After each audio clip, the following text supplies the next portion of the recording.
Very good afternoon to all brothers and sisters in the Dhamma. Today is the, is it 14? 15, 15 of August 2021, a Sunday. We will be continuing from this book, the sharing from this book, the Cultivating the Bodhisattva Way. We are at page 113. We'll continue from there. C7, miscellaneous announcement. Chapter 3C7. This is the section on miscellaneous announcement by Sister Padmasuri. So Sister Padmasuri take over and address all those who were having their Bodhisattva vow that day. So Sister Padmasuri said, "Dear brothers and sisters in the Dhamma, congratulations to everyone. Newborn and happy birthday. We shall call upon Brother Song to present a garland to our beloved teacher, Brother Teo, to express our gratitude and respect." This is after the taking of the Bodhisattva vows. Then I mentioned, Brother Teo also said, yeah, she is right in the sense that you all are newborn embryonic Bodhisattva. The first stage of Bodhi mind development, that is to aspire to be Bodhisattva, to walk this way with faith, sincerity, and understanding, you have done. That's why you are already qualified. So you are the first batch, or initial Bodhisattva. Then my nature rejoiced. Sadhu, sadhu, sadhu. Then I said, there is one more thing that I need to remind you all regarding the Bodhisattva vows and aspiration that you all have taken. You all have only planted the seed of Bodhi today, and to enable it to take root and become firmly established, you all must nurture it. We are renewing this vow and aspiration with great sincerity and faith on a daily basis for the next 3 to 6 months. This is to stabilize it. You must read through the notes, the yellow card. If possible, every day to remind yourself via determination or determine deeply that these are the important right views and right understanding and right aspiration that you want to have life after life whenever you arise. This itself can help you go very far. This life itself, you must determine sincerely and make it very clear until it is strongly established. Until later on, even without these notes, you will be able to recite them all, recall them, until they become a part of you. If this life also you cannot recall these vows and aspirations, then do you think it will happen in the future? Not likely, unless you have the vows and aspirations firmly established to give rise to the causes and conditions for you to recall them the moment you come into contact with the Buddha, Dhamma, and the Sangha in the future. Chances are it will not manifest or take root. So this renewal, constant renewal to establish the Bodhi mind, to nurture it, to arise the causes and conditions so that it becomes very, very strong and very firm. Then in future, on its own, it will arise because of your faith, your sincerity, and your determination, your vows, and your understanding. So all this is going to help you a long way if you do it during this sasana, where you have the parami and the condition, and you have the understanding. So these are very important understanding. But before you can encounter all this, you must develop the strong vows and aspiration with great faith and understanding life after life, for it to have the condition to arise or happen. Like my dislike when I come, my nature straight away understand, because since young it already started to search, that it only need to encounter the real Dhamma in whatever form or manner, either in a book form or via somebody's words or speech, just like the sixth patriarch Master Huining. The moment he heard the Diamond Sutter's words, on the mind must have no dwelling. His nature arose and straight away he understood and awakened. For this other understanding that he had earlier on vowed to have, life after life whenever he arises. So when you do the same, your nature will also move, because your karmic nature and your spiritual nature will take you along. And similar condition can also manifest. Then when the time comes, the teacher will come, the guide will come, and all these books will also come. Later on, living beings that have affinity with your nature, they will also come to you. You can ask around, apart from my university schoolmates or classmates and my wife, I don't know the rest of you. How did all of you come? It's through your affinity and your own other conditions. As you go into the cultivation, you will develop all this understanding. Initially, don't worry. Just be patient and take your time to learn all this. But you must have faith, sincerity, and perseverance. Then all this will fall into place. You don't need to be a very special being to have all this possibility. Every Bodhisattva also started from somewhere in the distant past. My spiritual nature also started from basic, like most of you who don't have anything. It started from the first Bodhi seed that is being planted. So when you plant the seed of Bodhi to aspire to walk this way sincerely with the faith, that is how it all started. Then after that, the cultivation just fall into place because of the vow and the aspiration. All this will become easier when you know how to develop the aspiration and the vow to break all the karmic obstruction, to bring about causes and conditions for all the great beings' nature to help you, protect you, and bless you, to help you arise the causes and conditions to avoid the foolish, the heedless, and meet up only with the wise and enlightened one. That you must cultivate on your path to understand who are the heedless, so that you can avoid them, and recognize who are the wise ones, so that you know how to benefit from them and develop affinity with them. Then likewise, when you cultivate, you must understand what constitutes evil. Then only can you develop the mindfulness to avoid all evil. Then you must train your mind to be heedful, to be ever mindful, so that this cultivation can flow easily. With this, I will end my sharing for today, and we better do the sharing of merits, transfer of merits, etc. before we end. So this is our usual closing puja. I just read through so that you all understand. Because of the MCO and the EMCO, we cannot gather, that's why we seldom do this. We only chant. But now, since we are going through this book, I will explain the English translation to those who may not understand Pali. Sharing our merits with all beings, starting with the Devas. Sharing our merits with the Deva.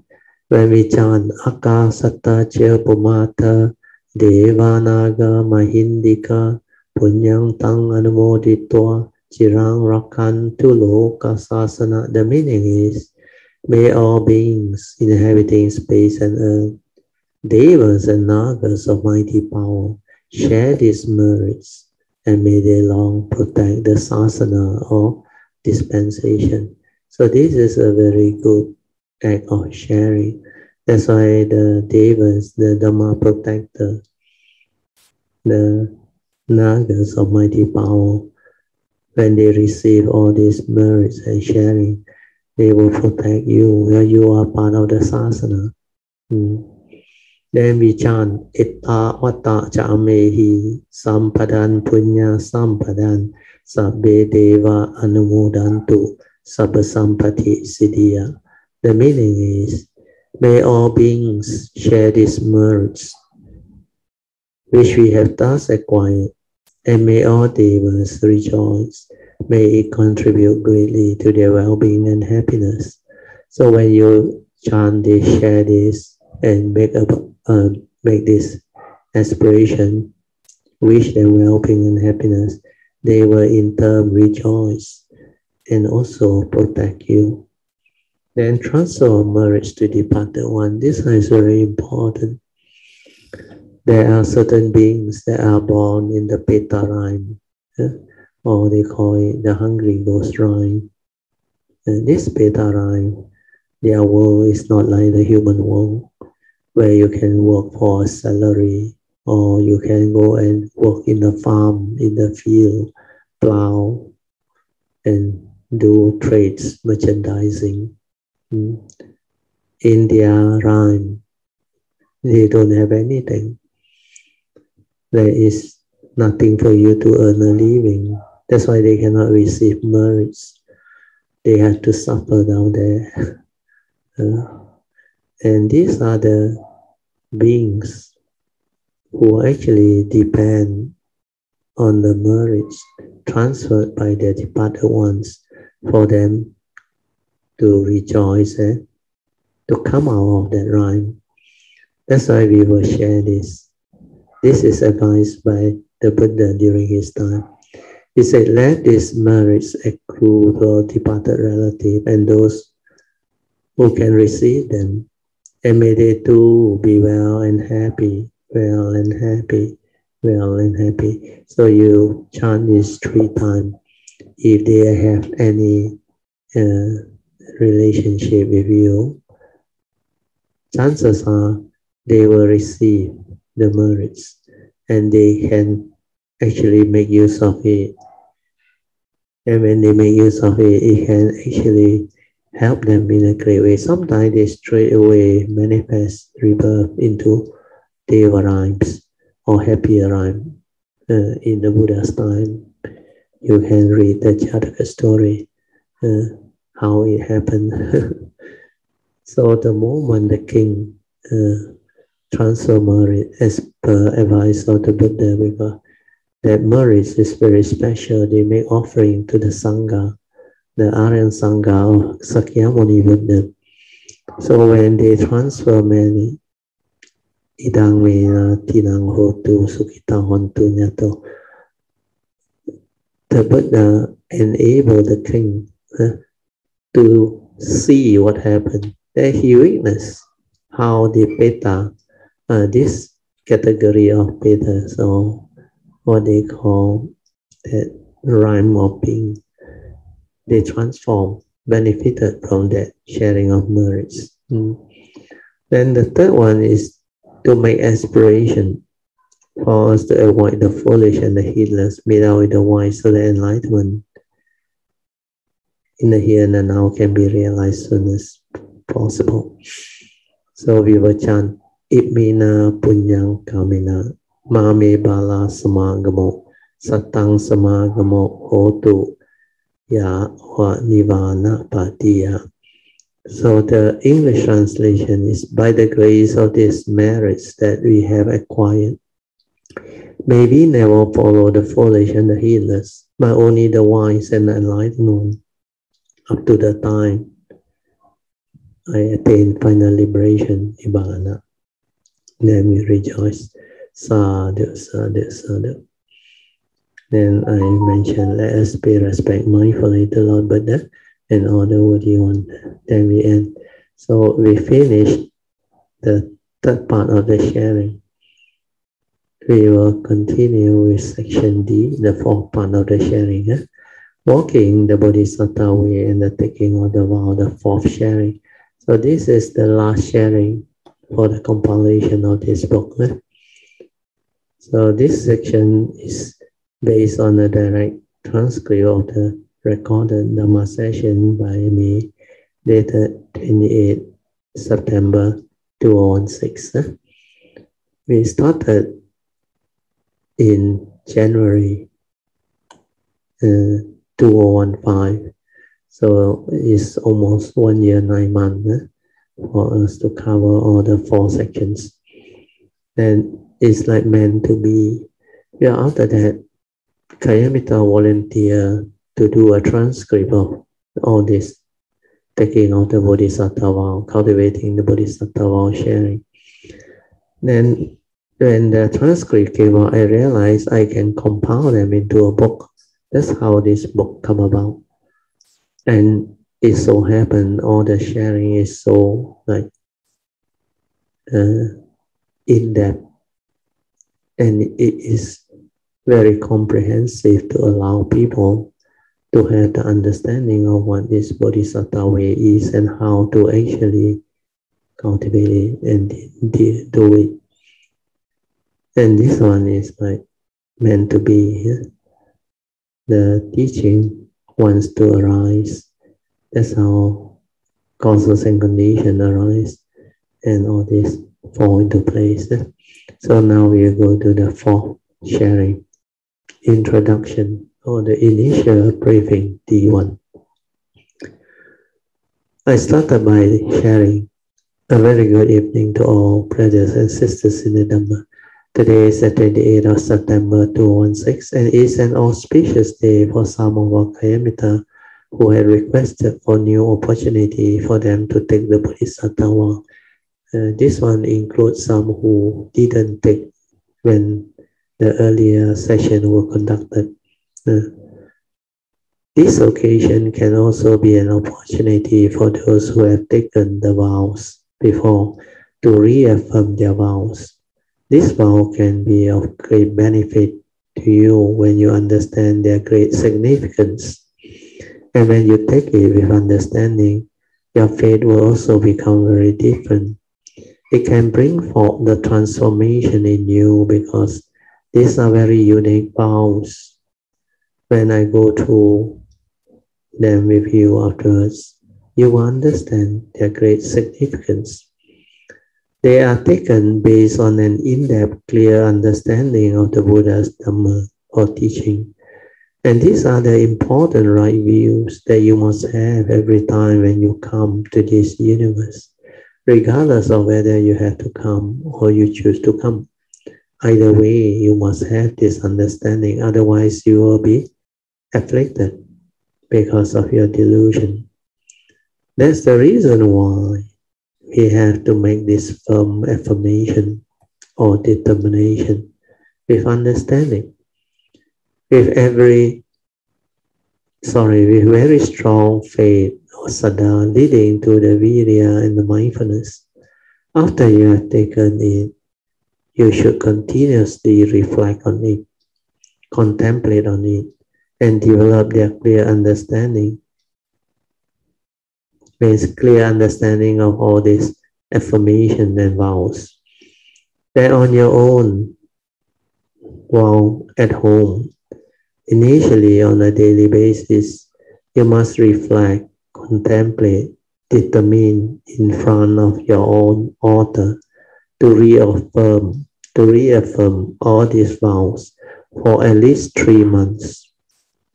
After that, you can every week or once a week, you should continue to reaffirm them until it has become a part of you, until it has become very stable within your understanding. After that, you can keep doing it for a while. Then every 3 months, you can go back and look at the vows again and reaffirm them to strengthen your faith and understanding. That way you can do it without having to refer to the yellow card or the notes to guide you, meaning it has become a part of your understanding. Then you will become very different and your cultivation will become very different too.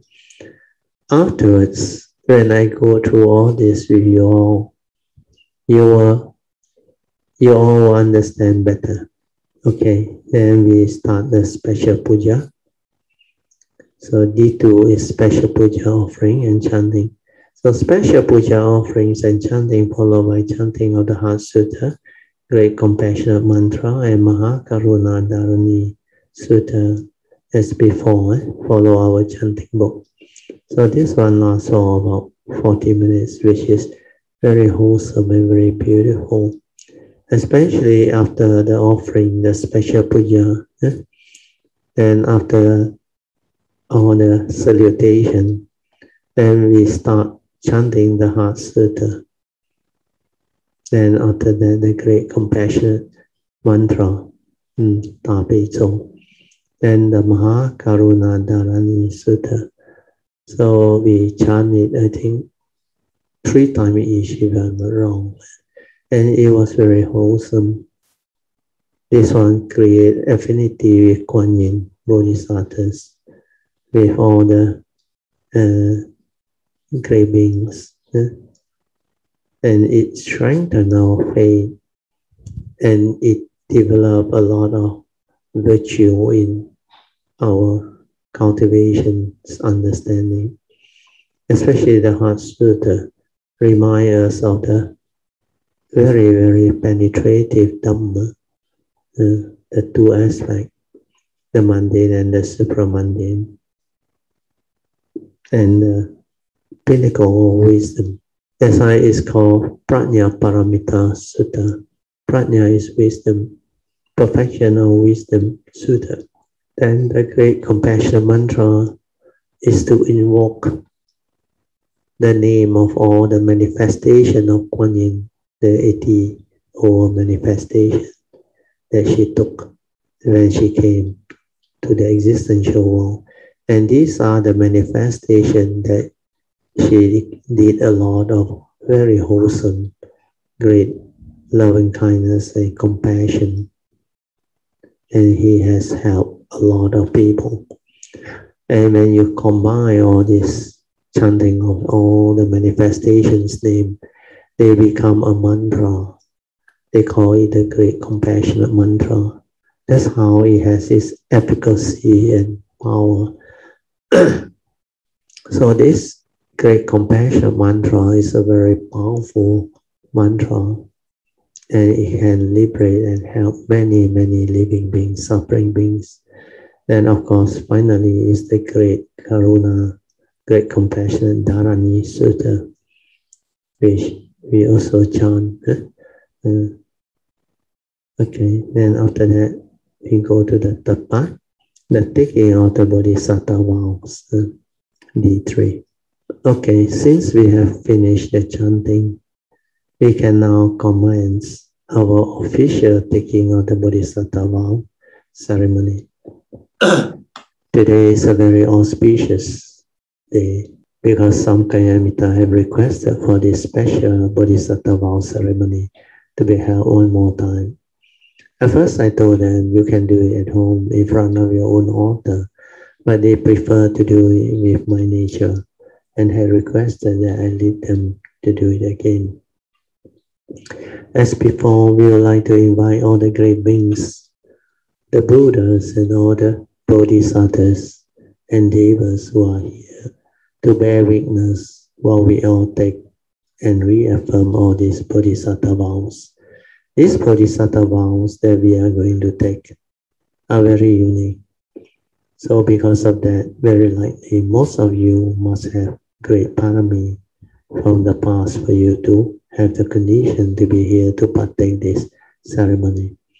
These vows are also closely related to Dhamma cultivation, and they will help you in many ways for walking the Bodhisattva way to perfect all the Dhamma practices, and also to fulfill whatever perfection needed to realize Samasa Buddhahood that you have aspired for.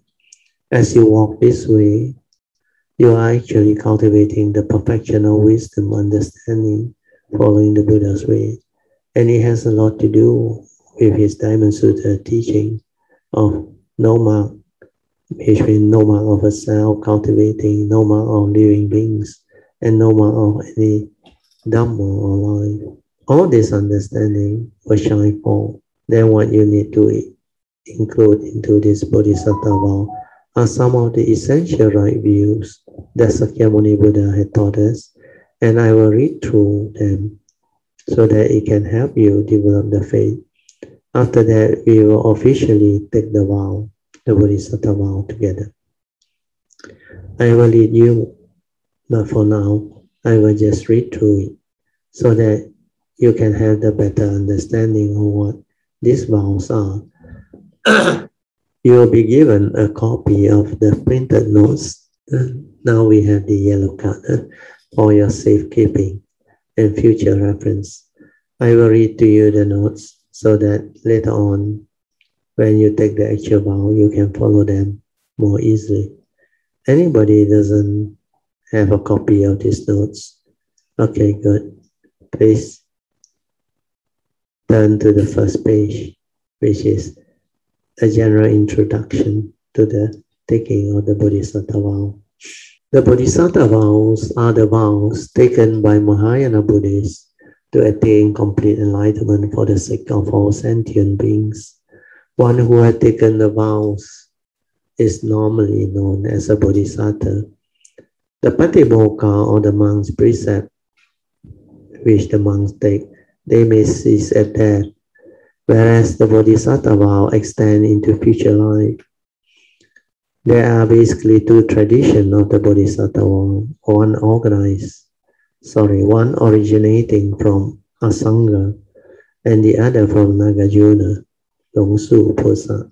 A Bodhisattva vow is found at the end of the Avatamsaka Sutra of Samantrabhadra Bodhisattva, and it explains that these vows are to be taken with the two famous verses from the sutra.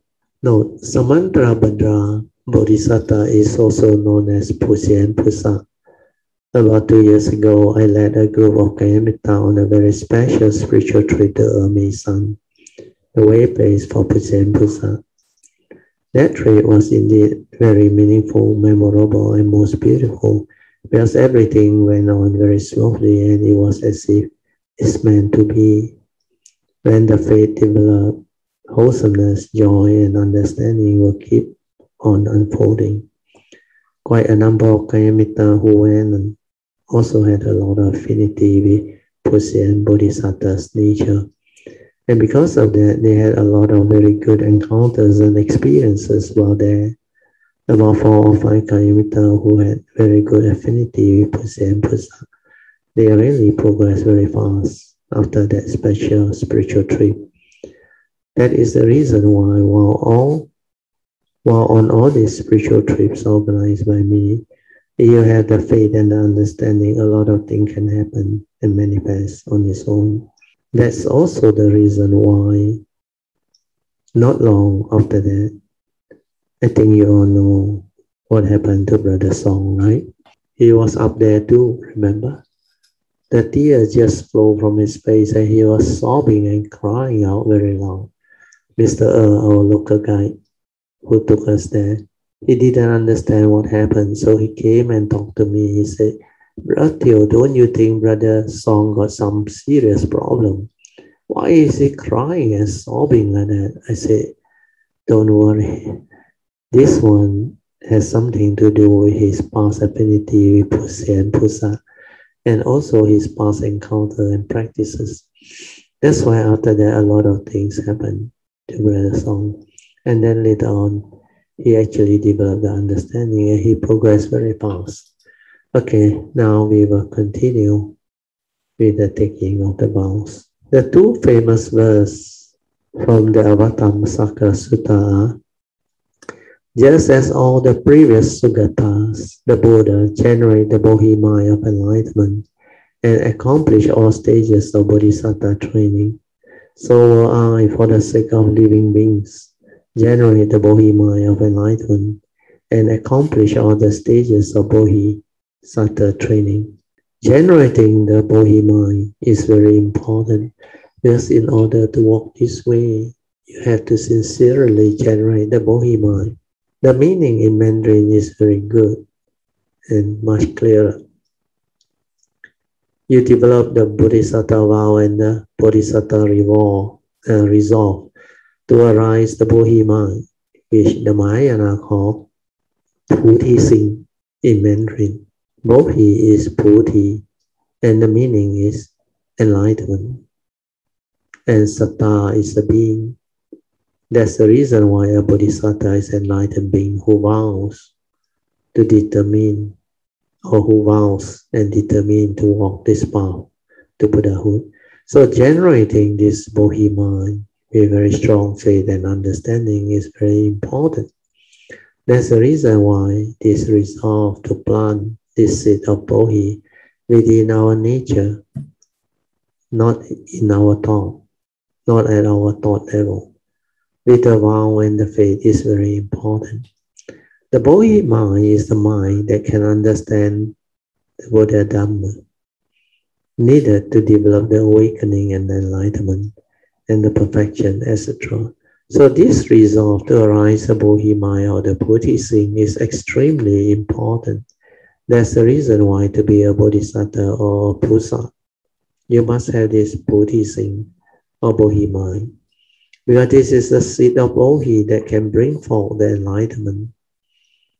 And from this seed, it can generate the causes and conditions for you to walk this path until all the stages of Bodhi mind development and Bodhisattva way cultivation are completed and perfected. That's the reason why the next paragraph reads, the promise to keep Bodhisattva vows apply not only to this life, but to each subsequent lifetime until full enlightenment. Thus, this vow continue on our mind stream, into our nature, and into our future lives. So this is a very different cultivation. This is something very different. This one can drive you, can allow you to continue to develop this Bodhi mind, so that life after life when you come, you will have this understanding, you will have this resolve that will drive you to develop the perfection. And not only that, this Bodhisattva vow can also bring forth a lot of understanding and benefits too. And through this vow, you can perfect your 10 perfection relatively easy. Where this vows actually does the work for you. You will also come to understand what aspiration or aditana is. It is also one of the 10 perfections. For you have this understanding, you will know how to continuously use it. You will know how to make use of your power of merits, wholesomeness, or whatever goodness that you have developed. You can invoke the power of merits for causes and conditions for whatever you aspire for to unfold, to perfect your vow, your cultivation, and all those other essential, useful things. This one, when you invoke through the nature's law, their understanding, it can become very powerful. And that's the reason why the Bodhisattva vow can be very powerful. And when you understand this vow, you will have a lot of gratitude towards the Buddha and the Bodhisattvas. You will have a lot of respect towards him. Then you will develop the unshakable faith in him, that he is so wise and he can actually guide you. Not only humans, but all beings. He can guide all beings, including the devas, the gods, and others. That's why he is a teacher of man and God. He is a guide incomparable. Nobody can be better than him. He is an incomparable guide as far as training living beings to become enlightened is concerned, because this ability is part of the Buddha's 9 great virtues or qualities. Now we shall read on. The next paragraph is just for your information. In the Tibetan Buddhism, there are 2 lineages of the Bodhisattva Way or vows. The first is associated with Chittamatra movement of Indian Buddhism, and is said to have originated from Bodhisattva Maitreya. and to have been propagated by a Sangha. The second one is associated with a Dhyamaka movement and is said to have originated from Bodhisattva Manjushri Vansu Pusa and to have been propagated by Nagarjuna Longsu Pusa and later on by Shanti Deva. The main difference between the two lineages is that in the Chittamatra lineage, the vows cannot be received by one who has not previously received the Patimokkha vows, which means you have to be a monk first. But for the other one, there is no such requirement. In taking this vow, you will join with hundreds of thousands of Buddhists in the West and millions in Asia. Means you are not alone. There are a lot of people who take this vow. Turkey alone also had millions. So you are not alone in this journey. The world has changed and transformed so much that even within the Western world, where the people are predominantly Christian, they also have a lot of bodhisattvas in the hundreds of thousands as stated. So the world really has changed. Then in Asia, of course, there are millions who have done so. So even if you look at the West, the Western society, there is a lot of Westerners taking the Buddhist teaching. Some become monks too. We will now continue. As is traditional, you might seek out a Buddhist center or a temple and take the Bodhisattva vow in the presence of a teacher, which is what you all are doing now. Or if you cannot do so, you can take them at home, create a sacred space and place there the images of Bodhisattvas or Buddha who had gone forth before you. If you wish to invite friends or friends to be your witness, you can just sit quietly for a while and reflect on the beauty and value of a life dedicated to benefit all living beings. When you are ready, at any meaningful ritual, like the lighting of a candle, the offering of puja, flowers, etc., and the taking of refuge, etc., then recite your vow. Note, just now we have done a complete pre-puja, which is very meaningful. Then we have also done the invocation to the devas to bear witness and to rejoice with us on this auspicious day of taking the Bodhisattva vow ceremony. This version below is simplified version. They just chant the 4 basic vows as follows. This one is drafted by, I think, non-Mahayana. They try to simplify it. But anyway, I will read it to you. Suffering beings are numberless. I vow to liberate them all. So this is a simplified version. Attachment or suffering is inexhaustible. I vow to sever them all. Dhamma doors to truth are numberless. I vow to master them all. The way to perfection leading to supreme enlightenment is very arduous. I vow to realize them all. You can modify the language of this vow so that they speak out deep. They speak your deepest dedication. That's the reason why your faith has to be very strong. Your resolve also has to be very strong. Then you can repeat them every time you sit in meditation to direct and dedicate your practice. Alternatively, you don't have to really do that, but instead, you can maybe on a daily basis, then later on once a week, reflect on it, contemplate on it, and go deep into it to understand it. Then developing the understanding until it become a part of you, so that even without the notes, you can more or less understand or know what this thing is. And these are the things you need to cultivate. You need to develop the understanding. And these are your vows. And when it has become a part of your nature, then when you come to this world, whether you have to come or you choose to come, even when there is no more sasana, Buddha sasana within the world, this understanding that you have developed through your vows can still enable you to walk the path of Dhamma, to cultivate, and you will still develop the understanding, and you will not be heedless or get lost like normal living beings. Without the Buddha sasana, most living beings, when they come, they really suffer because they will become heedless. And without the Buddha Dharma, it's very difficult to awaken or even to have the understanding of life. Okay, now we shall turn to the next page on the taking of the Bodhisattva vows. This is the one that you have to develop the understanding. Since I still have some time, I will first go through them with you all before you take the vow. Okay, maybe we stop here, taking out the Bodhisattva vow. I will mark this page. Then we can have a 45 minutes of awareness-based meditation. Okay, I will mark this page.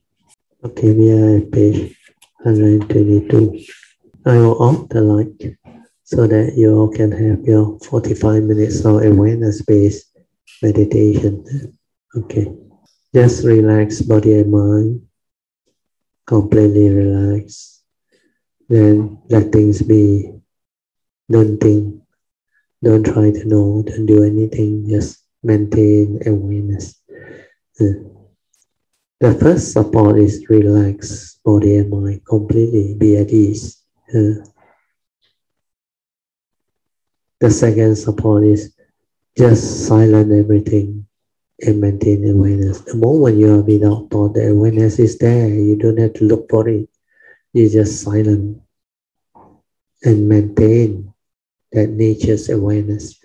When thought arises, let it arise. Don't follow. Yeah, that is the condition arising aspect, not your true mind. Then you just away, finish.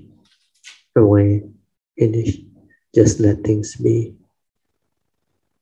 And all this will stabilize. Then the third support is maintain this awareness for as long as you can until it stabilizes. Then finally, you trust your nature to do the meditation. No more thought process involved. Just relax as deep as you can and maintain awareness.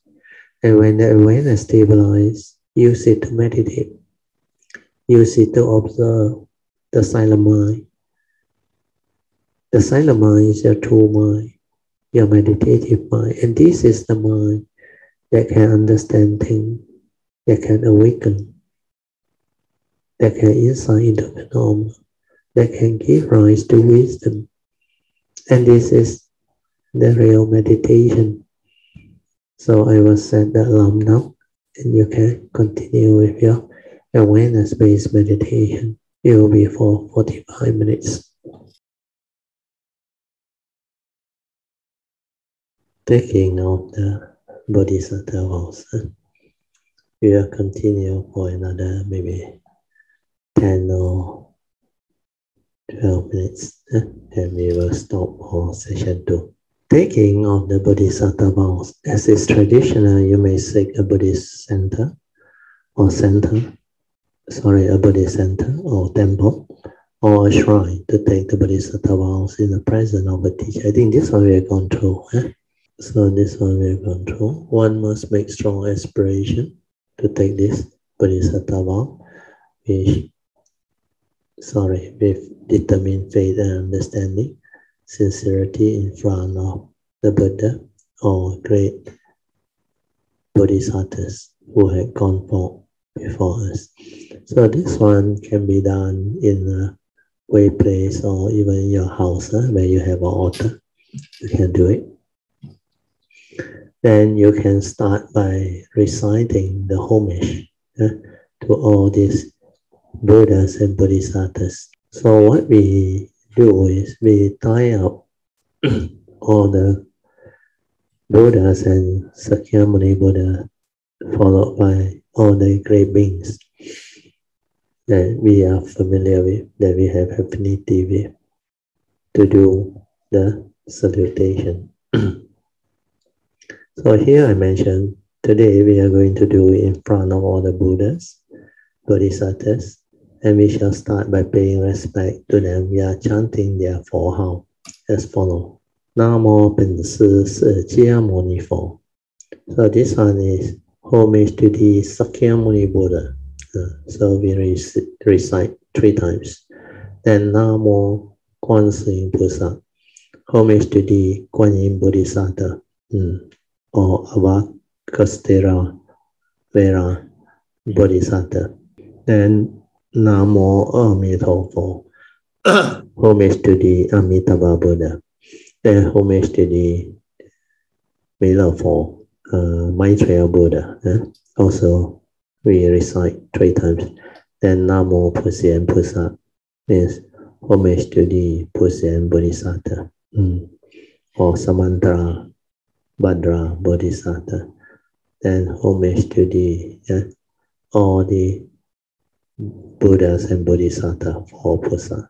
So after the salutation, I explain, these are the great Buddhas and Bodhisattvas that we have to cultivate a lot of affinity with, because we need their support to walk this path successfully.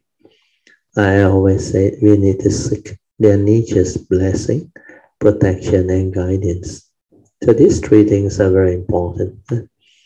Their blessings, their protection. Protection is for the form and mind, and their guidance is about the cultivation and the practices. And through this sincere affinity, we will know how to develop the request for their sincere protection, guidance, and blessing. The protection is for form and mind only, and this understanding is very important, because when we come to this existential, we have a physical body and a mind, or the consciousness trapped inside the physical body.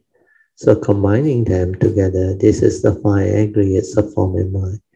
This form and mind, the so-called segmented life, or living being in this life, is a human being. So this form and mind, or this human being or living being, is very fragile. It can easily be destroyed, damaged, or maybe dispersed. And when this vehicle is gone, you cannot cultivate, you cannot perfect yourself, and you cannot do what you want to do anymore. So that's the reason why you need to seek their protection. Means protection from all these great beings' nature. They are all clearly stated inside the Bodhisattva vows note. Later on, we will go through them. Making of special aspiration to walk the Bodhisattva way. This one we have gone through, but I will just read through quickly. This is very important, and what we are aspiring here is also very unique. We said, by the power of whatever blessings and wholesomeness that this nature of mind had cultivated from the distant past till now, may it arise as the causes and conditions for this nature of mind to have the following right Dhamma understanding, life after life, whenever it chooses to come or have to come in the form of a form and mind. So these right views are very important, right Dhamma understanding. First is right view with regards to the law of karma, law of dependent origination, or mind, or the dwelling, citta niyama. Then finally is the Four Noble Truth, or Dhamma niyama, is the law of truth.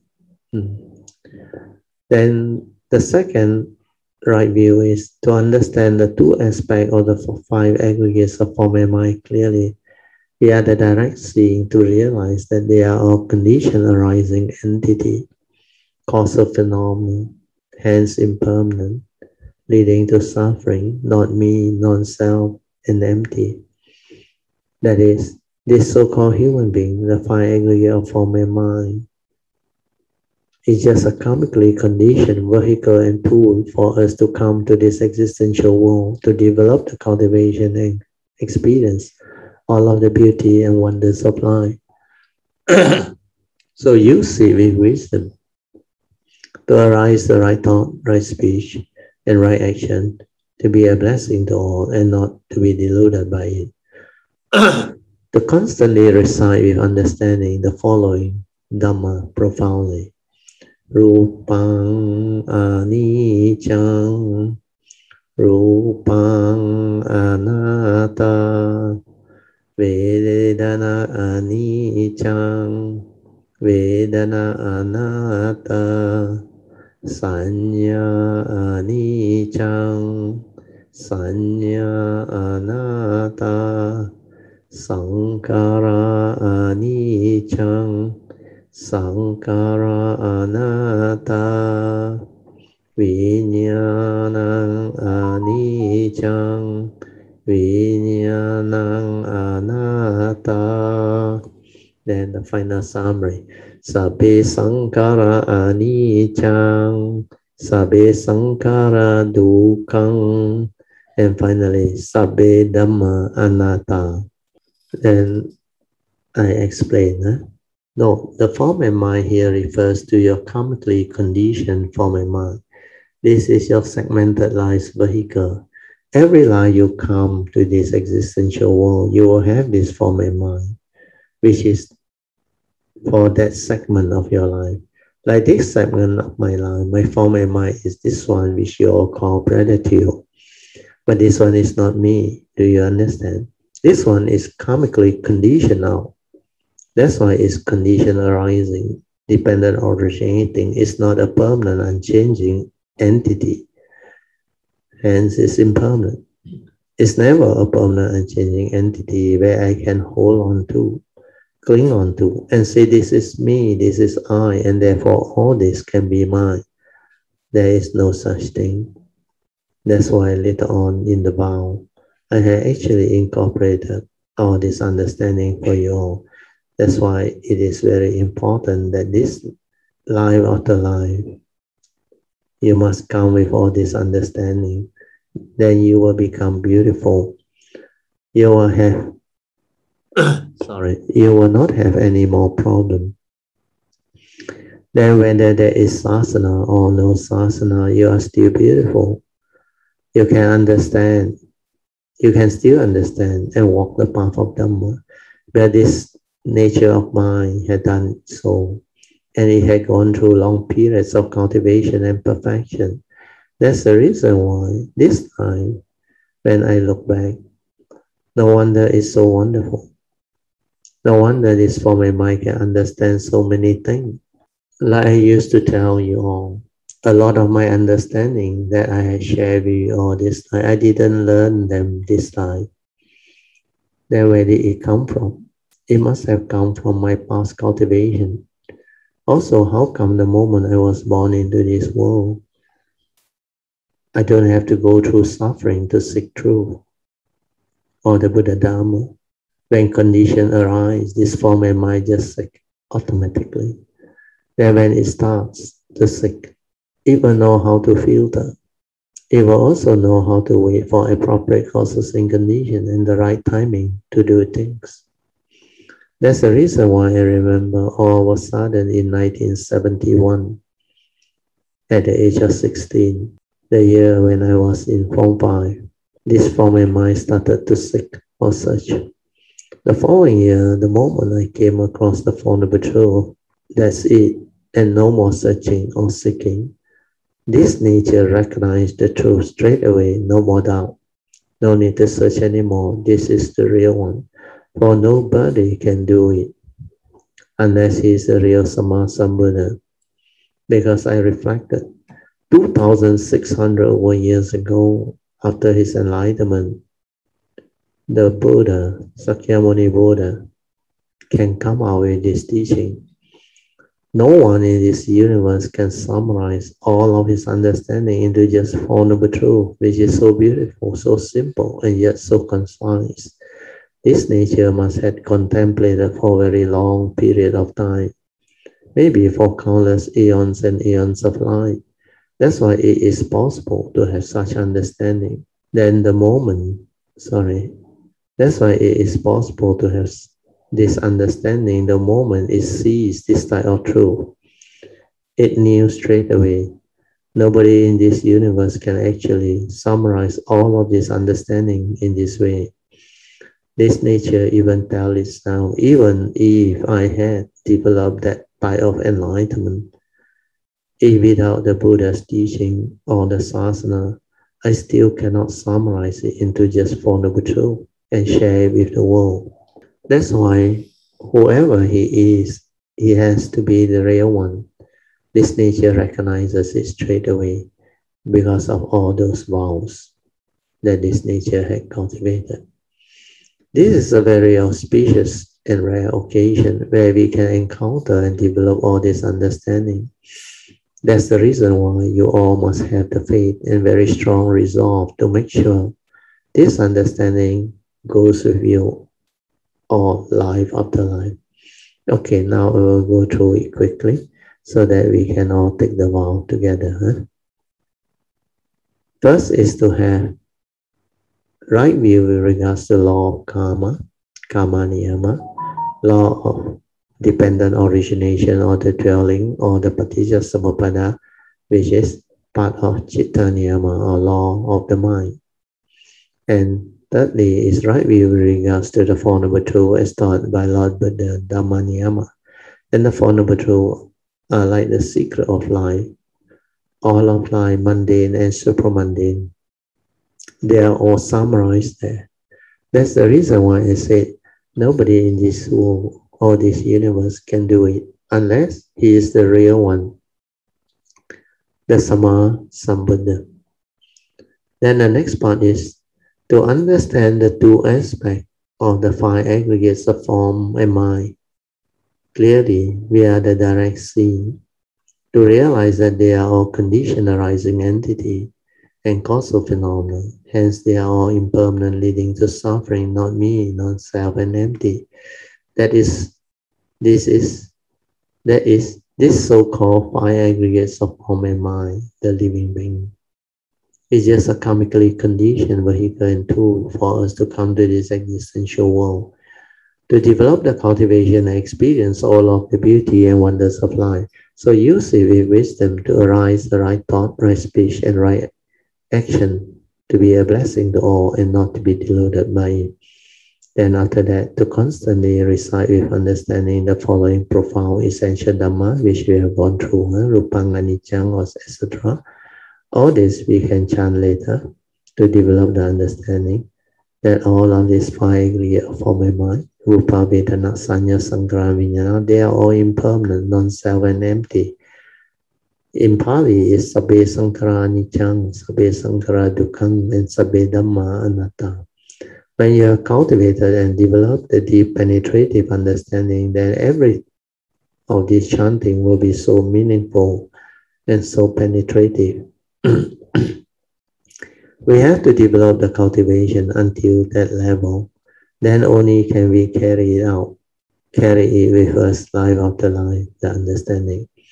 That's the reason why I always tell you all, this life presents the best window or opportunity because the Buddha Sasana is still here. And you can develop a lot of wholesomeness and a lot of parami and a lot of virtue from it. When you have a lot of merits, virtue, and parami, you can invoke power of merits for causes and conditions for this understanding to arise. That's the reason why these vows are very important and very powerful. Okay, now you can turn to the next page. Having developed the above right view, this nature of my vow, to always keep the following three sets of pure precept following the advice of all Sama Sambuddha. So this one we have also gone through. Anyway, I just read through it. Note, these three sets of pure precept are very important. They are basically the advice of all Buddhas, but the three advice is presented in a slightly modified way. The first set of pure result is to undertake the training rule to avoid all evil and to understand clearly what constitutes evil. That is the three evil roots of greed, hatred, and delusion are the roots of all evil. So this is the first pure precept to avoid all evil. No, that's the reason why you have to reflect and contemplate on them until you understand them clearly. Otherwise, you cannot cultivate. How to avoid evil when you don't even know what constitutes evil? That's why the teaching is on. You have to understand what constitutes evil. Don't just mumble or verbalize. Greed, hatred, and delusion. It has no meaning unless you understand. When you don't understand them, it doesn't have any meaning. That's why you have to reflect, contemplate, and go deep into it and look into life. Because there are a lot of subtle greed, subtle delusion that comes through the back door via the mundane mind to deceive you. Then the second set of pure precept is you undertake the training rule to cultivate all virtues and blessings, leading to the perfection of them all. So this is more in-depth cultivation as opposed to the usual advice, cultivate whatever goodness or wholesomeness when there is condition. So here you not only cultivate all virtue and blessing, you have to perfect them all, leading to the perfection of them all. Then the last or the third pure precept is to undertake the training rule to cultivate all wisdom and help liberate and take across all sentient beings. So the last advice of the Buddha is normally just to purify your mind and enlightenment here and the now. So purification of mind is just very general. You need to cultivate all wisdom to help liberate and take across all sentient beings, means to fulfill the vow. So the three sets of pure precept of a bodhisattva is to fulfill your vow, your first basic vow. So the modified part of the second part, which is to liberate all sentient beings, because the Buddha's advice is just to avoid all evil, do good, and purify the mind. You have to cultivate wisdom first. But you do it because of the vow to help liberate and take across all sentient beings. That will drive you to walk the Bodhisattva way while taking that vows. While taking those vows. Then for the actual taking of the four basic vows of the Buddha, I have phrased it for you in a very nicely arranged manner. This one, maybe afterwards we will go through it. The first part, which is just to plant the seed of Bodhi, we are reciting all this. I think we stop here. It's already 5 o'clock. I will mark this page so that the next session we can finish it. Okay, we are at page 127. So now you continue your second session, meditation reporting, followed by whatever question you may have, Dhamma question, and also whatever sharing. For Brother Teo, Louis, and Mr. Steele, so long didn't see her, miss her a lot. Yeah. Actually, not much, but questions that I need to ask Brother Teo. Yeah, no problem. Yeah. This one is when perception is perception of form is consciousness. Yes. Non-perception is wisdom. Yes. And this one, I noticed that actually when you go into sati, the form doesn't seem to be in physical. Yes. It's more on the mental factors. Yeah. Because that one is mental. Yeah. Sanya is mental. And because of the non-grasping nature of this mind, that actually you can see things as it is in a natural form. Yeah, that is the explanation part, the word. Yeah. So can Brother Cho, because when in one of the meditation, it showed me that actually how the perception of a lotus been formed. Oh, okay. It's like vertical, horizontals, and the different lights that it come in a natural way, because this one closely linked to the 4 supports and the 4 foundation of mindfulness. Okay, so remember one times I told Brother Tew about sitting in totality. Because the sitting in totality actually is the understanding arises from my mind. Is actually Master Sun Yan is talking about just meditate. So I took that as a retreat. I did that. And I, without understanding, actually I do it like I sit in the totality in a relaxed form. And I don't seem to have any expectation of my meditations. I that time I still don't know what that is awareness. Okay, so I just like, then this thing, when I start to do this, many things seems to happen. So then understanding arises. All right. So I find that my 5 hindrances slowly went off with that type of. So that's why I link to the 4 supports to stabilize this understanding. And slowly, I find that the mindfulness that I understood earlier is actually very thought-based. And when come to later on, as it's developed, it become a natural process. All right. So when this natural process, actually it got a lot of understanding. And when you go through your experience, you have the understandings.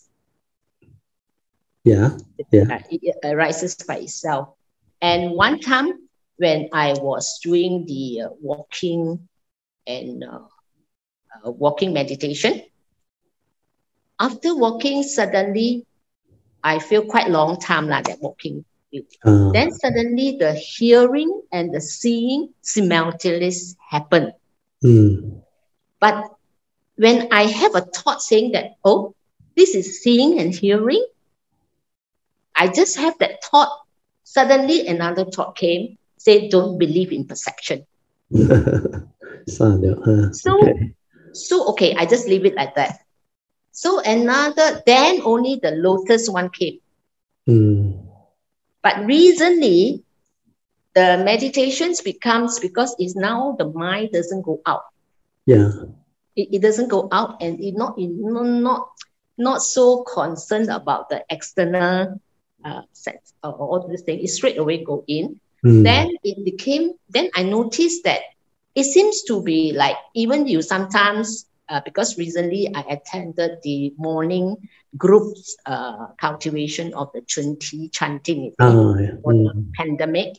And there are a lot of instructions that you have to do the what. But because I have the understanding from Brother Tew about, because initially I catch up, this one is the 5 spiritual faculties first when I went to Long Po Anand place. Remember, I text Brother Tew, and Brother Tew said you have to develop the 5 spiritual faculties from that. Okay, then now I can sense that if I go into that type of instructions, type of meditations, I will do concentrations. I will do concentration, but I knew that it's not suitable for me.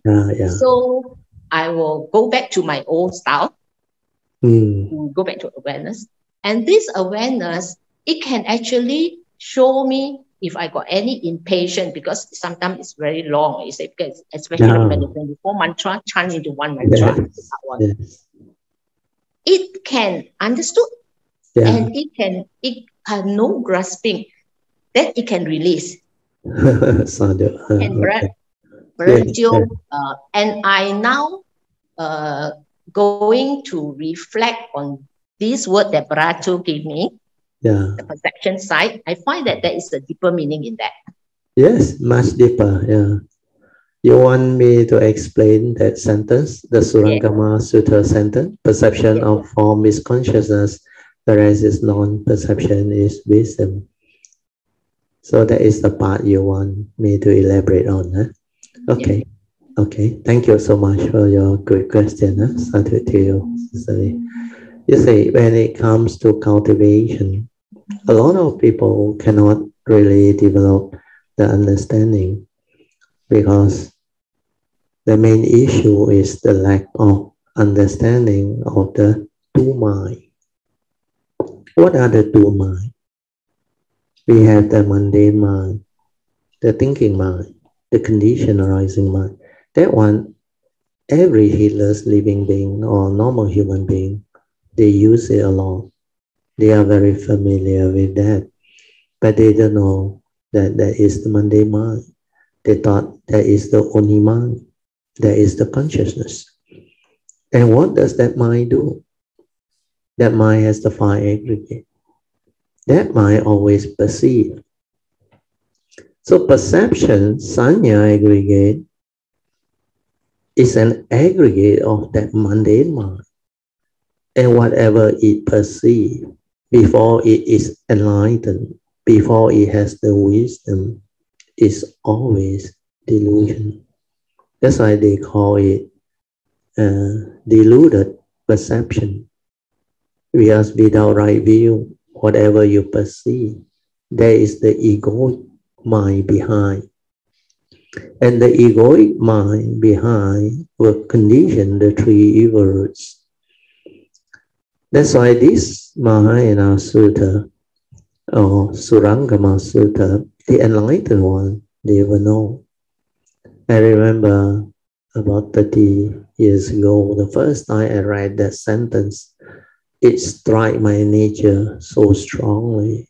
My nature was amazed that there is such a teaching. Perception of form is consciousness, whereas its non-perception is wisdom. It was so clear, so profound, so beautiful that my nature rejoiced. I said, how come there is such a teaching? I thought nobody understand. But when I saw it with my true mind, the silent mind, the nature, I knew what that thing is. But how many people understand? Surprisingly, the sutta has it. That's why that sutta has a story behind. It seems the Zen story is very famous, but very few people understand. The Zen story goes this way. He said there was a Zen master who had many students staying on an island. Then one day, one of the disciples was very excited. He had very good meditative experience. Then he thought he was enlightened. So he wrote a message to the master. He said, Master, thank you so much. With deep respect and gratitude, I'd like to really thank you. I have awakened. I'm enlightened. I know what this thing is really. So he was very excited. He said, I'm coming over to see you soon. So the master was very full of expectation that this student really understand. But I think the master also knew that it's not so easy. That's why the master said, okay, come, you can come. So the moment the student came, he was very excited, pay respect them, very courteously, sat aside and talked to the master. And the master said, oh, so I heard you have good progress and you already enlightened. The student say, yeah, humbly, I believe so. Then the teacher say, okay, what is that? He pointed to a table at the side. When the student replied table, The master used that ruler, the damn Zen ruler, and whacked the student. The student was very surprised. The student was very unhappy. Then the student said, Master, why do you do this to me? The master said, why? Are you angry? Are you not happy? Then the student knew he was still agitated, can be disturbed. Then the master replied to him. He said, you say you are enlightened. I point to that one. You still perceive it as a table and say you say you are enlightened. That's why he cannot whack. But he don't understand. He said that is a table. Yeah. But to an enlightened being, the answer is different. Because you perceive form. That is basically consciousness, the mundane mind perceiving. The mundane mind that perceives that table or external form is a concept, is an idea. That's why perception of a form is your mundane consciousness. You become conscious of that. Whereas if you have silenced your mind, developed the awareness-based meditation, and you are just aware, that is the true mind, the unconditioned. The true mind got nothing, like Huining, the poem.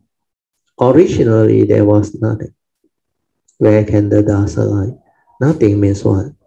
No word, no concept, the unconditioned. No aggregates of mind. That's why no duality, no this and no that. That's why that one is the direct seeing. Seeing things as they are without any words. That is the pure direct seeing. That's why when you have that type of seeing, it's just like the Zen analogy, Kan San, Pu San, where he sees things as they are without the perception. That's why the enlightened being uses the true mind to see. Like Huining say, if you teach apart from the self nature or the true mind, then you are not teaching the true Dhamma. You are teaching thought-based Dhamma. Dhamma with marks, concept, idea, and all those things. So that profound nature of the understanding of the Surangama Sutta is very profound. Unless you are enlightened, you have realized the true mind, the silent mind, that you know what is the direct seeing. That's why when you develop the direct seeing, then you don't have the mundane seeing like a normal person. Unless you have reached the third stage, where you see everything as normal again. Because when you meet people who are still not enlightened, then he said there is a mountain. Yeah, mountain. Like when that disciple, let's say, he discussed with somebody who is not enlightened, not his master, he points to the table. He can answer the table, yes. But to the enlightened one, where you claim to be enlightened, you came and your teacher point to that one, and you say it's a table. Definitely he knows you are not enlightened. That's why he whacked you. So all this is not easy to comprehend unless you have realized the true mind, the silent mind. Your daily mindfulness is very stable. Then you can see things as they are without the concept, without the word, without the perception. That's why perception of form is consciousness. Whereas it's non-perception, where you don't perceive, that is the direct seeing. And that one, sitting as they are, that is wisdom. That's why that sentence is so profound. Perception of form is consciousness, and whereas it's not perception, is wisdom. That's the reason why the first time when I heard that, my nature rejoiced. And I said, there is such a teaching in the Mahayana Sutta. I remember it's from the Surangama Sutta, which page I cannot remember, but I saw that my nature was full of joy. So hopefully with this explanation, it can help people understand. So Miss Lee, sadhu to you for creating the condition. So when you cultivate, always remember, don't be too excited. Don't try to find out what is this sentence. Why did Brother Theo say this?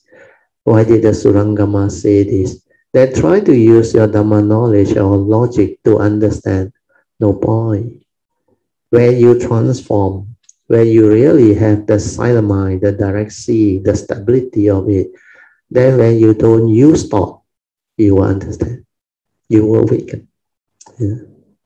So initially, maybe people who don't have the true understanding, they are like most Mahayana practitioners, they are very interested in finding the answer, like the flag, the analogy of the wind and the flag. They try to understand through knowledge and try to explain through the knowledge as if they already had that wisdom or understanding.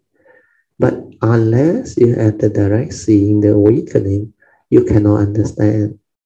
Because these are beyond mind, beyond thought, beyond the mundane mind. So all this, what I will advise is just cultivate. Don't try to know. When the time comes, when you are really, all this sentence or all this sutra, they become clear to you immediately. The moment you heard, the moment you read, you understand. That's why a lot of cultivators do not have the understanding. I always share with Kayamita who are close to me. I say, you know what the Mahayana Sutta are for? They are for enlightened beings. Because they are suttas proclaimed and taught by enlightened great beings. That's why they are for enlightened beings. They are not for ordinary beings. But when you have developed the cultivation, then you will appreciate it. It becomes very beautiful.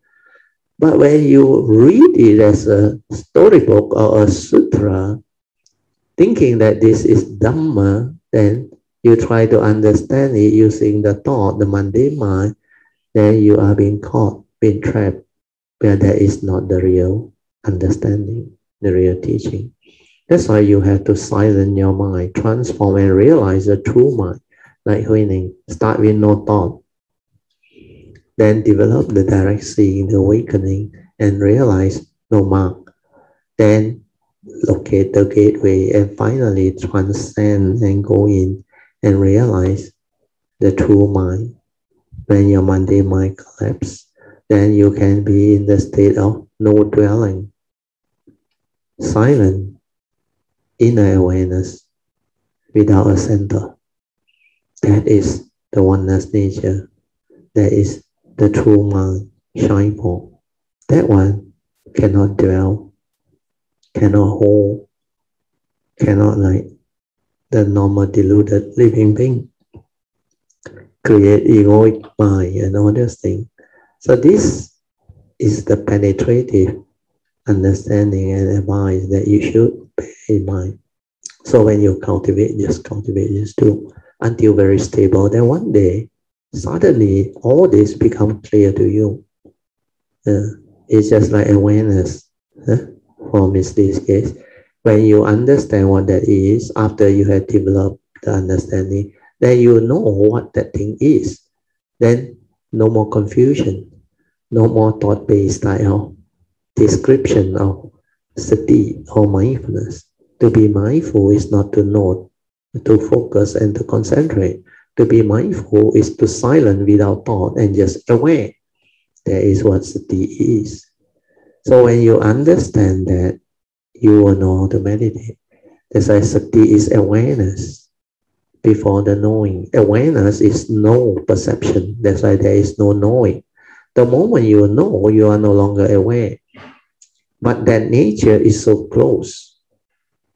it can be aware and it can perceive if you want to perceive, because we live in a conditioned world. The Monday mind is needed to communicate, to explain, to share, to describe. So all these words, terminology, 文字 is needed for normal knowledge, normal understanding of science, technology, non-psychological thing, non-meditative thing. For discussion, for sharing and all those things, to explain things, you need words, you need 文字, concept, idea, and all those things. So all this, unless you have gone through the cultivation and awaken, you cannot see and develop the understanding. But once you have gone through, all this become very clear. Okay, Miss Lee? Hope this help you. Thank you, Brother Teo. The first part, the internet actually cut off Brother Teo's voice. Oh, is it? I will re-listen again. Yeah, you better re-listen again. Yeah, this one very important for a lot of cultivators. Yeah, this one perception, I think, is once you break, that means what I see is actually is it don't have grasping. Once you don't have the perception, and the first part, I think it takes me longer for perception to go off. Definitely, where the cultivation takes time. When your mindfulness has not stabilized, when you have not realized the true mind very clearly, you cannot actually have that type of wisdom or awakening to see and understand that sentence. Perception of form is consciousness, whereas non-perception is wisdom. But that one cannot come. But more important is, like I say, when you cultivate, you just cultivate. Don't try to know. Be patient. When the time comes, all this will become clear. Otherwise, the danger is people try to relate it to Dhamma, knowledge and understanding. That's why when you cultivate, you don't try to have the ability to not perceive. Then it's totally thought-based again. Because you think perception of form is consciousness means you are not enlightened. Then everything also don't want to see, don't want to perceive. No, then how can you live life? My daughter want to share something. Skill too, Miss Lee. Something to add. I think I've reflected on this sentence before. I think for me, what helped me was when I reflect upon perception of form, I start to ask my line of inquiry was more like, what am I perceiving? And then what do I do with what I perceive? For example, chair. What is a chair to me? When I perceive a chair, am I trying to see is a good chair or a bad chair? Is that what I'm trying to perceive? And then why do I need to know it's a chair? Is it for a mode of communication because I need to label this in order to talk to someone? Or am I trying to differentiate the different types of chair outside in the world? It's like, that is a simple one, a neutral example, a chair. But when I start to give you more examples like a people, person, someone related to you, not related to you, politicians, and there a lot of perceptions will start to come in. Then that's when I get a deeper reflection of what I perceive, how I perceive, what I do with all the perception I create, and then why do I perceive all this in the first place? Then it starts to lead me deeper into how I build my beliefs. So maybe that will help you inquire and reflect. Sadhu, sadhu, sadhu. Sadhu, sadhu. Maybe really for the sharing. I will elaborate a little bit more on what my daughter shared, which is very important, because this is the part I was trying to explain to you all this time, but it's not easy. Now that there is condition where my daughter bring it up, now I will explain the whole thing and tie it up. You remember in the early days when Krishnamurti shared, he said thought divide. How did thought divide? Through what? Through idea, through concept, through words, which is precisely through the mundane mind perception. That's why my daughter said, when you perceive something that is based on your individual views, opinion, conditioning, and belief system, and your memory, that's how you mold that perception. And when you create that, everyone is different. The English educated say is a chair. Chinese educated, 椅子. A Malay student, krosi. Or whatever language is different.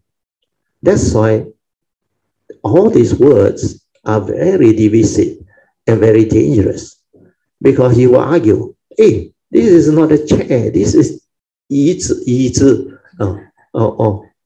Ini kerusi. Mengapa you cakap chair? Apa tu chair? Then you argue on yourself. Then when it comes to person, it becomes worse. Then the raise everything up. Your perception of form is the external identity. And you divide through what? Skin color, age, and all those things, gender. Then it starts to divide. That's why perception of form is consciousness, which is the mundane mind's activity that creates conflict, division, that brings about suffering and misery and attachment, clinging, grasping, where you cling to your views, your opinion, and your expression, the way you perceive things. That's why thing is just the way it is. No right, no wrong, no duality. All come because of perception. When you are not at that level of enlightenment, your perception is always deviant perception, wrong perception, egoic, very personal type of conditioned perception. So perception can be deceiving and deluded when you don't have the understanding. So that sentence, perception of form is consciousness, whereas its non-perception is wisdom, is a very profound understanding. But when you cultivate, don't try to do like that. Oh, Brother Theo say, or the Buddha says, Suranga Master, perception of form is consciousness. I don't want to perceive, because I think I am enlightened. You are dead. You live in a mundane world, you have to perceive. Like I say, you talk to a person who is not enlightened, you go back to the conventional seeing, because you have already developed the understanding of both. But when you meet the enlightened being, when he speaks to you in abstract understanding of the direct seeing, you also can understand. That's how you fit in. Then the truth is, when you have gone beyond duality, means the mundane seeing and the enlightened seeing, there is suchness seeing. Suchness seeing is seeing things the way it is. How you interpret, not important. That is suchness. That is the truth. That is the way it is. So no argument. So that seeing, unless you have that silent mind, the stability of awareness, to every time, spacious awareness, you just aware, you need to perceive, you perceive. But most of the time, you are just aware. That's why most of the time, you don't think. Even you perceive, it's just that pure perception. You know what that thing is, finished. It's just for understanding, for communication, for the world. But it does not delude you, deceive you, condition you into grasping, clinging, affliction, and all those things. So these are very good conditions. What we discussed today from Ms. Lee and my daughter sharing, and when I add in, now it becomes very clear. The whole thing is become like very clear, the whole spectrum of cultivation. So don't try to be in the state of non-perception. But when you go through those phases, you will know, because there is nothing inside there, where you see things as they are. That thing is beyond word, beyond description. It's just like the baby, newborn baby. No word, nothing. That's why they see that reality, seeing things as they are, before the perception. And there is a direct seeing. That's why the enlightened one, they will know. Because when they don't perceive, they see truth, they see reality. That's why the non-perception of form is where you have the direct seeing. You are different. Because that itself is wisdom, where you see things as they are, without duality, without word, without concept. And that is suchness seeing, the direct seeing. And that is what enlightenment is all about. So this is beautiful. Miss Lee, now back to you. Thank you very much, Pratyo. Yes. It's I think I got to go to further contemplate on this. Oh, you will have to be patient, Miss Lee. You know what awareness is, but you have to stabilize it until one day when your nature really see, then that one is penetrative and different again. That one, without words, it understands itself. Then when you read the word again, wow, there is so much joy. But that penetrative understanding, it will just appear. Like just now you were trying to describe, not easy. Then from the way you start and you express, that's why I say this is the description part, means you haven't developed the awakening yet. That final awakening of perception of form is consciousness, whereas this non-perception is wisdom. But it's good that you ask that question, because you actually wanted to penetrate already. You wanted to understand all this already, but you don't know how to go in. Then you try your way, you think by sitting, what you attended that, I don't know what you call, they call it a silent illumination, sit in totality. You use the word, whatever word you use is up to you. It's not the meditative sitting. It's how your mind transforms.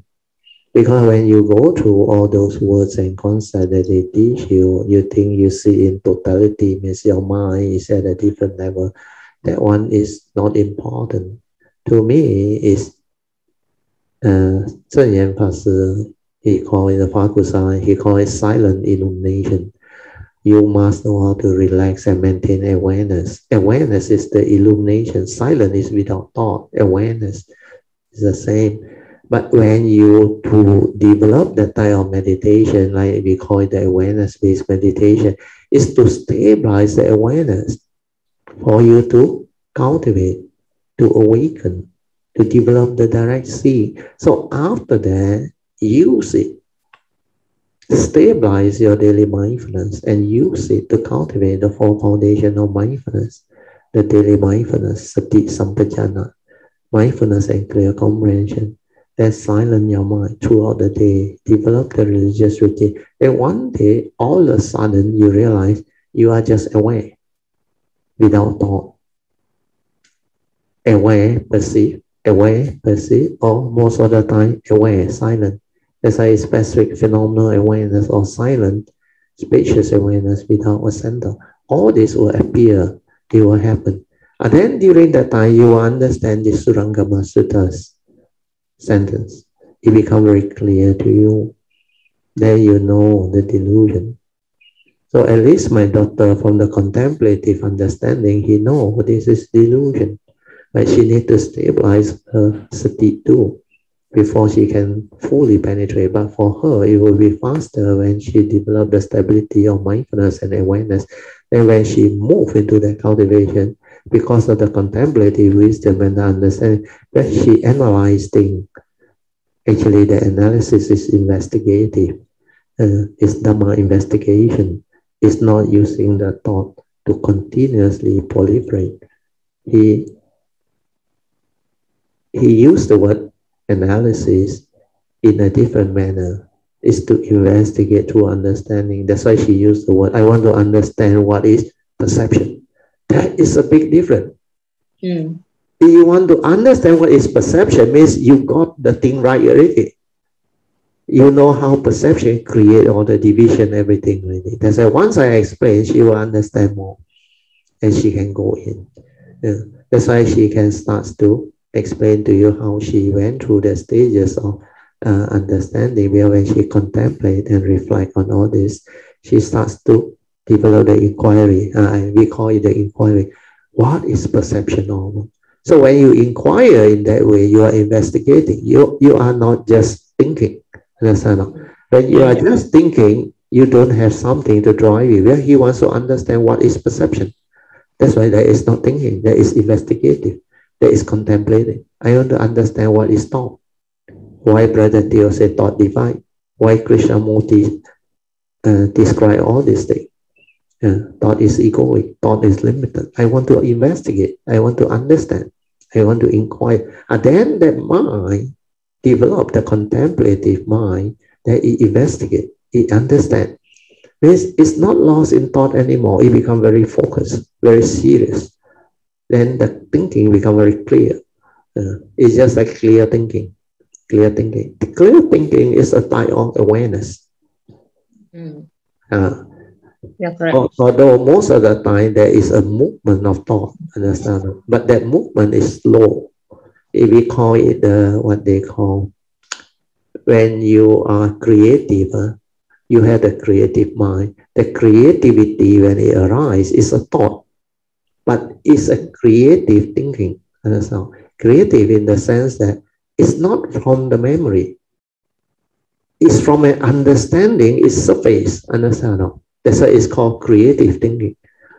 Like the musician, they want to come out with new music, very special music, so that people can really see the difference and experience. That's why this talented musician and talented people, they have to have a very conducive environment, or we call it the creative atmosphere or environment, for them to be in that state of creativity to arrive. Then all of a sudden they will understand, oh, this is it. Where their creative inquiry develop their understanding. Then sometimes it's like from nature they saw something, then they can come up with very beautiful description of what that thing is. But they are in that state of creativity. And this is all part of second turning, contemplative wisdom, inquiry, reflection, contemplation. It's not just thinking. Thinking is heedless, without direction, lost in thought. Whereas creative thinking is a focus, awareness thinking, which is very different. It's driven by inquiry. I want to know what perception is. I want to understand what the Buddha meant by suffering, the 8 conditions behind suffering. So all this is inquiry, the 5 aggregate of form and mind. Why did the Buddha say this? To understand, I need to know what is this 5 aggregate that I can put to test. And these are all inquiry. So you inquire. Why did the Buddha say Rupang, Vedana, Sanya, Sankhara, and Vijnana are the 5 aggregate? You inquire. You don't believe, understand? Rupang, what is Rupang? First aspect. That's why I came out with all this understanding. I saw first aspect as a human being. Then we have the consciousness trapped inside the other 4 aggregate. Then the second aspect is the mental form that went in. How did I know? Because I saw perception. I saw how the external form entered the mind and how the 5 aggregate manifest. That's why the dwelling, the patija samudaya, the instantaneous one, I can understand. People cannot understand. That's why I saw all this. I understood all this. Then my nature can have the understanding beyond from the past. He has developed them. And this, like, nobody teach me this 5 aggregate of form and mind, the 2 aspects. You can check all the book. Nobody write this way. Nobody even can explain what this thing is. They have the words, Rupa Vedana Sanya Sankara Vijnana, but it's not easy. So hopefully you all listen to this again. And Misty, for you, I think it's very useful because you are at the beginning of going into all this understanding, which is very useful for you. You listen to all this, you will become different again, and you will penetrate faster. Then when you stabilize your sati, your mindfulness, don't be too eager to progress or to know, because the stability of mindfulness is very important, the awareness. Yes. From the former sitting, come out into daily life until throughout the day you are aware. Then this direct seeing was based. Yeah, you continue. Yes, I do, Ratio. Yeah. Yeah, thank you very much, Ratio. This part I need to reflect again. So Oh, Manyan. Oh, okay. Yeah, Manyan. maybe I want to ask question. No, but I just want to understand just from your explanation to Miss Lee on the perception of form is consciousness. Yes. Yeah. Is it, I mean, not only applicable to form, right? That means how we perceive someone, like if that someone is like, how we perceive, like we perceive it as a green person or an angry person, that is also a perception, right? That if we don't perceive it as such, then maybe then we won't get angry ourselves and then we won't suffer. Is it also applicable to this? I felt it is, I'm not sure. So maybe let my daughter explain to you, because she is good at this. Yeah, thanks. I Sister Manyan skill too. So I want to try this one. I raised my hand with my dad. So I tend to agree with what you say. With my understanding of why I agree is that the second aspect of form, because when you say perceive something, apart from objects, nouns, there are also, like you said, for example, when you perceive the person, additionally, you add on greed. So all these are actually the second aspect of form. So the first aspect of form is all the external form that we see. But when we internalize, it becomes thought. All our thoughts are a kind of form. It's the second aspect of form. So mental form. I agree that all these are also perception of form. But what we're perceiving now is our representation of the outside world, our beliefs, our thought. Yeah. And that is the mandate. Oh, never mind. Continue. Oh, thank you. Very good, Sadhu. Yeah, so you understand what she's trying to tell you. Huh? The first aspect of form is the gross form, the external form. But when you try to label a person through the mental description, means when you perceive that person's personality, this person is a violent person, this person is a very timid person, this person has this characteristic of property, and all these are all the mental form. Understand? No? Mental form is the second aspect, and you put in the content of consciousness. Means the content of consciousness means how you actually input them through your views, opinion, and conditioning.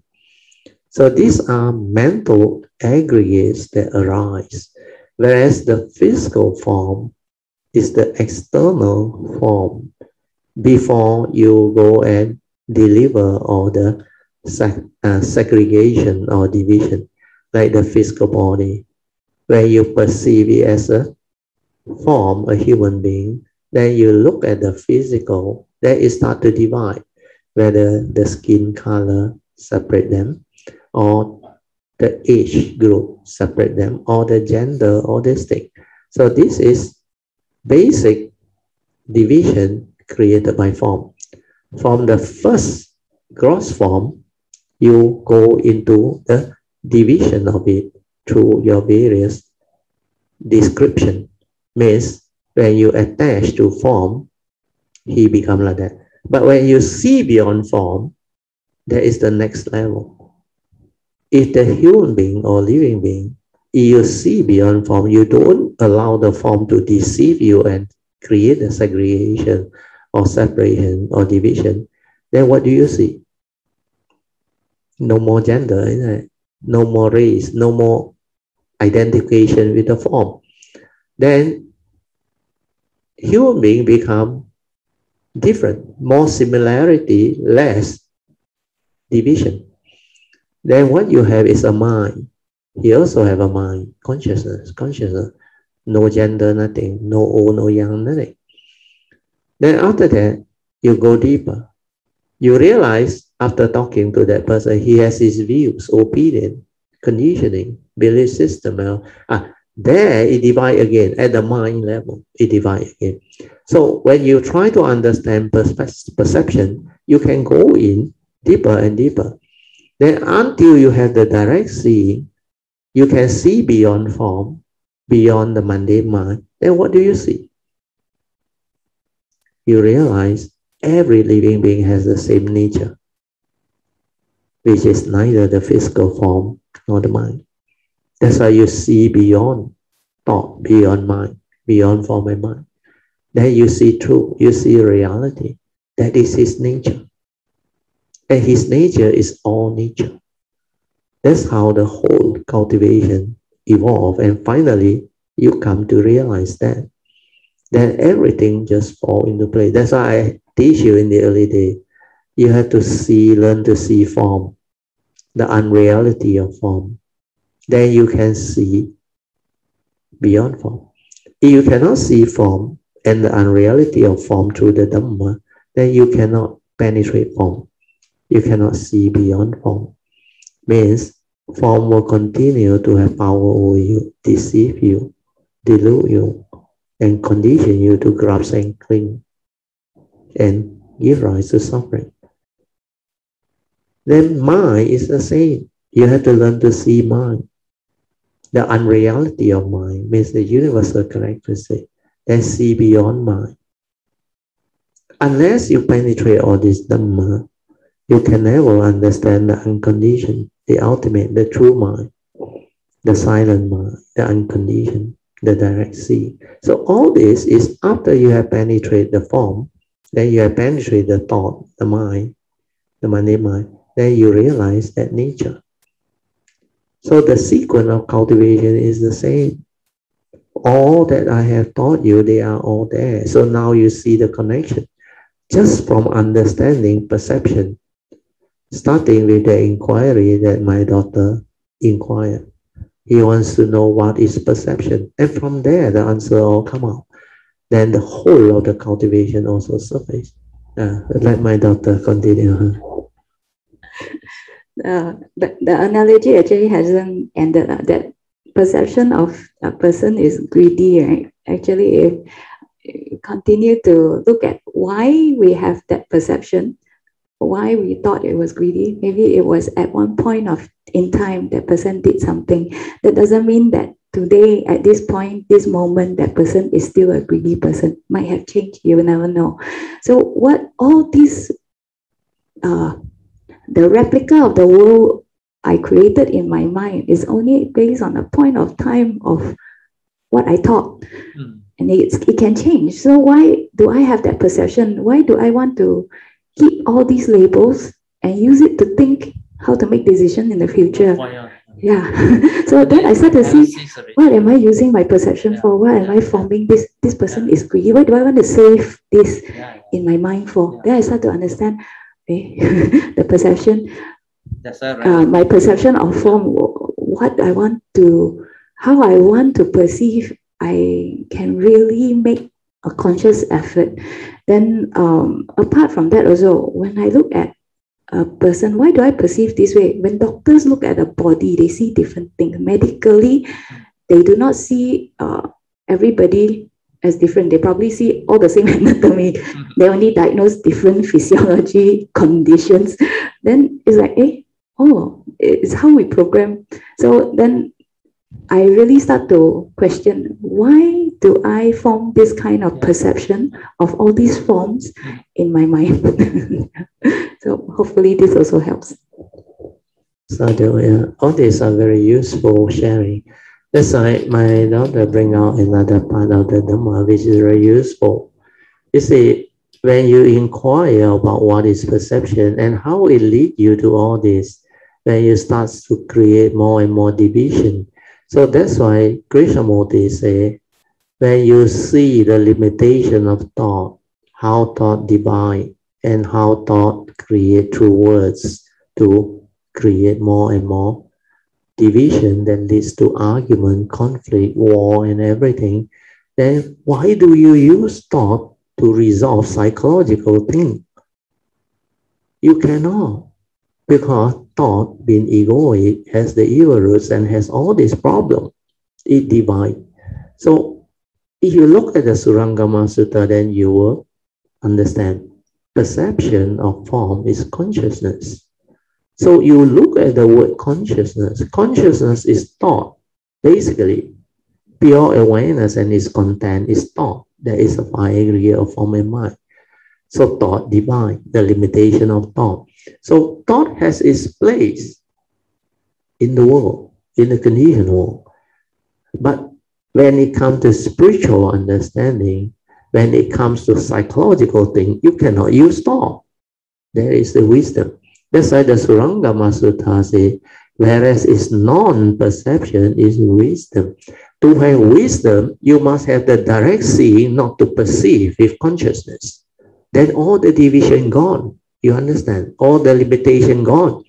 But like the Heart Sutta say, when you understand all this, that thought is unreal, form is unreal, then all this become clear. You can see beyond form, beyond thought, without being deluded by it. That is wisdom. So to see beyond form, beyond thought, is to see things as they are, the reality. That's why you will not use thought to meditate anymore. Where you see clearly, it divide and create all this nonsense. It doesn't bring about solution. But thought has its place to live life, to arise right thought, to remember your name, your address, your bank account number, your signature, all this, to communicate, to express, to study science, technology, AI. Yeah, you need thought. So it has its place. That is what Dhamma is all about. Through understanding, you will know the purpose of perception, to arise the right thought, to arise the right perception which is not deluded, which does not create division, we don't have the evil roots. So all this will sink in, and it's a big topic, really. Because if you start to do it without understanding, what will happen is, it becomes analysis. Then you will analyze, this person, why is he like that? Why can't he change? All this is your views, your opinion, your expression, your perception, the way you see things and all that is relative, conventional truth, not ultimate truth. There is no such thing as why. Thing is just the way it is when you have the wisdom through the direct see. You see things very clearly. That everything that arises, there are causes and conditions. That's why suchness, truth, suchness, seeing things as they are. Thing is just the way it is. No right, no wrong. Everything is just the way it is. So this is the ultimate understanding, and the full picture now came into the inquiry and the understanding, so that you can see it clearly from another approach, which is the inquiry from the Surangama Sutta. Perception of form is consciousness. So my daughter start correctly. He said, I want to understand what is perception. And then from there, he can also penetrate, like what Krishnamurti penetrate, how thought divide, how thought is limited, and how thought is egoic, and how all the negative perception, no use. Why I want to know why he is like that, why she is like that? No use. Because all this will lead to more and more analysis, and it's not going to give you answer. more views, more opinion, more argument, more conflict. But when I see him or her the way he is, with the direct seeing, without the description and the division, if I don't perceive him, means I have an open mind.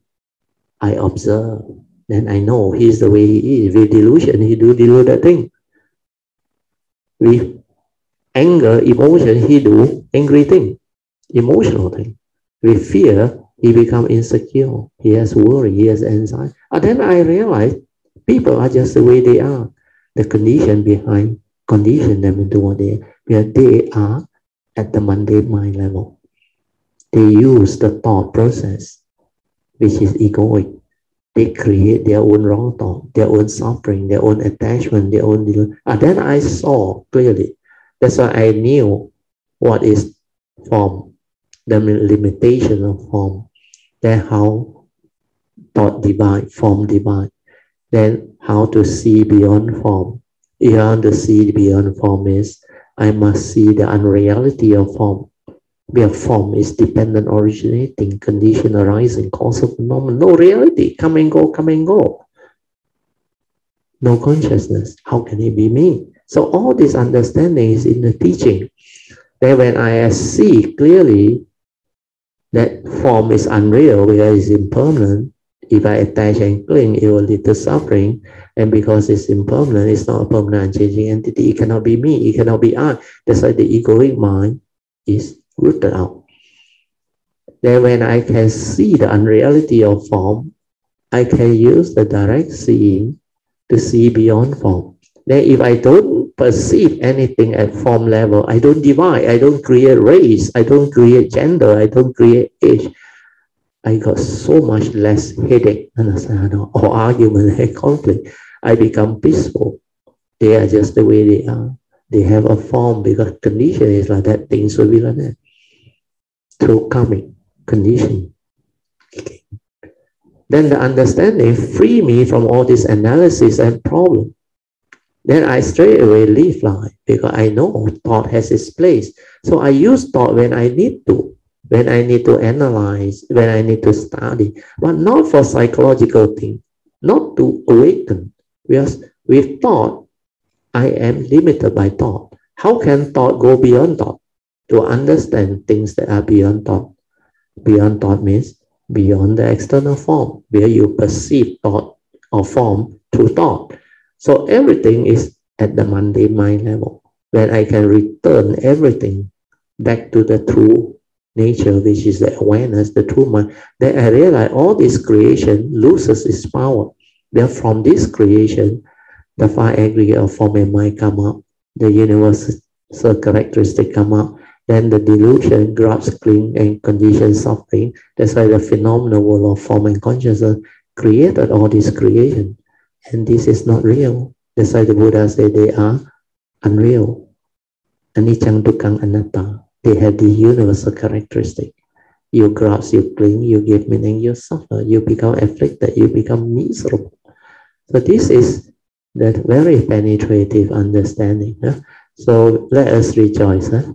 Sadhu, sadhu, sadhu. And today the sharing is very good, very penetrating. Approach from a different direction, but go back to the same teaching, the same Dhamma, so that you can understand clearly. Manjan, sadhu to you for creating the condition. So hopefully you understand now. Very helpful. Very helpful, yes. Must listen again. It's very penetrative and it's a very big topic.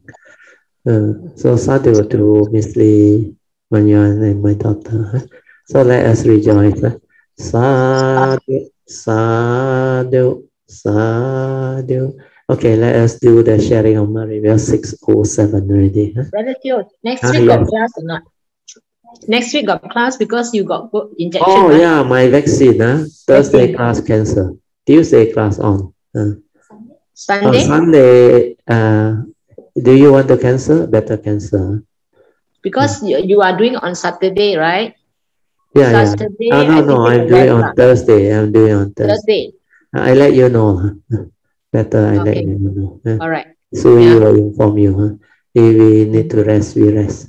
is better. Nowadays, pandemic is very fierce. Almost all of SS2 also now like Subang last time. Last time I used to hear Subang area, this coffee shop kena, that coffee shop kena. Now they go to the SS2 coffee shop and all those things that haven't kena. Now almost everywhere SS2 also kena, 103 also kena. Really. So be careful. Stay healthy, stay safe, and take care. And whatever precaution you have, not only take care of karma, take care of your own form of mind, your whatever that can help you to protect your loved one, yourself, and others. Try to be helpful. When you are helpful, when you help others, others will help you. So be kind, be sincere, have good mind state, then have understanding.